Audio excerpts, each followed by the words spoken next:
d'abord. Moi, mon nom c'est Amadou Lamine Ndiaye. Donc, je suis le coordonnateur du processus Kadri au Sénégal. Donc, M. Ndiaye, vous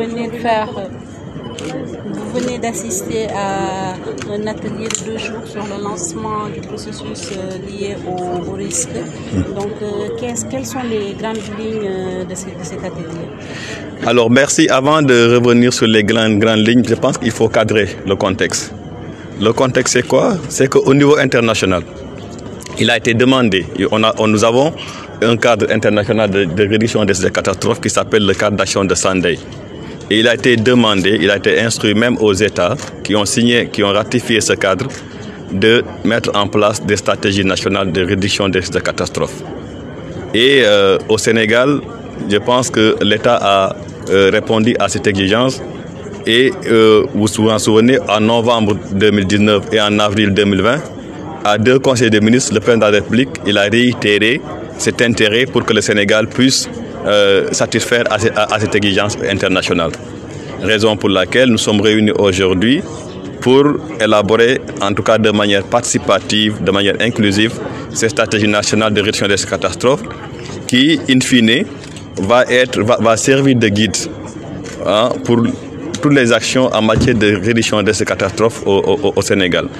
Et cette stratégie, justement, nous la faisons en relation avec ce qu'on appelle un processus Kadri. Kadri, c'est une initiative internationale qui est l'idée par le système des Nations Unies pour aider les États à mieux définir leurs capacités nationales en matière de gestion de catastrophes. C'est la raison pour laquelle aujourd'hui nous remercions le système des Nations Unies qui nous ont donné beaucoup d'experts.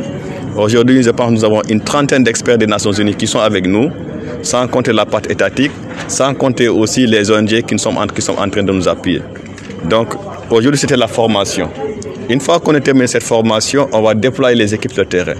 Toutes les régions du Sénégal vont accueillir ces équipes-là autour de CRD spéciales.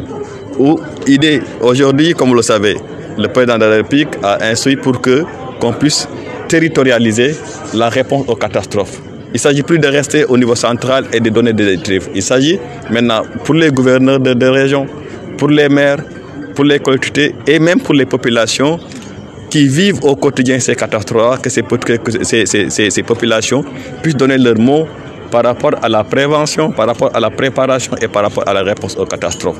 C'est tout le sens de cet exercice-là. Et c'est un processus qui démarre aujourd'hui et qui va prendre après 3 à 4 mois pour qu'enfin qu'on puisse avoir cette stratégie nationale qui répond à un indicateur international que le Sénégal compte vraiment satisfaire d'ici quelques mois. Parlant de catastrophes au Sénégal, on a noté la recrudescence en tout cas des inondations, des incendies. Excusez-moi parce que je vous ai. Et sur ce, par rapport à cette élaboration du processus stratégique, quelles seront en tout cas les priorités? Est-ce qu'on va se concentrer sur ces situations-là? Il est évident que les inondations vont constituer une priorité. Il est évident parce que justement, nous sommes au Sahel. Et au Sahel, on sait que les risques ce sont des risques, la plupart des risques, en tout cas l'essentiel des risques, c'est des risques hydrométéorologiques. Ça veut dire quoi? Ça veut dire que s'il pleut beaucoup, on a des inondations. S'il ne pleut pas, on a des sécheresses. Donc, les inondations sont centrales, la sécheresse sont centrales par rapport à ces stratégies-là. On sait aussi qu'aujourd'hui, avec les changements climatiques, ce qui arrive est inédit. Ça veut dire qu'aujourd'hui, nous recevons beaucoup de pluie en peu de temps. Et ce qui crée vraiment beaucoup d'inondations, ce n'est pas uniquement au Sénégal, mais surtout le Sahel. Et il y a des raisons pour lesquelles, je pense que c'est l'une des raisons pour lesquelles aujourd'hui, on souhaiterait vraiment aller vers ces stratégies-là. On connaît, comme vous l'avez dit tout à l'heure, c'est les incendies de marché, c'est les TMD, donc les transports des matières dangereuses et tout le reste. Tous ces panoplies-là, nous allons les consigner. Et nous allons essayer de travailler autour d'axes stratégiques très clairs qui prennent en compte ces questions-là. Et d'abord, tout cela sera chapeauté par une vision avec des activités dans lesquelles on va mettre un coup.